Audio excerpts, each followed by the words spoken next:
Hey guys, in this video I will show you how to go ahead and turn off your vibration on Fortnite mobile.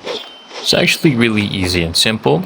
What you want to do is, after you open up your game, come here at the top right, click on these three horizontal lines, okay, the hamburger menu, click on that, and then I want you to click on this settings cog right here, okay? Then I want you to come to this option that says controller, right? So if I come down here, you will see this option right here that says vibration. And if I go ahead and toggle this, it will be on. And if I come toggle it again, it will be off, okay?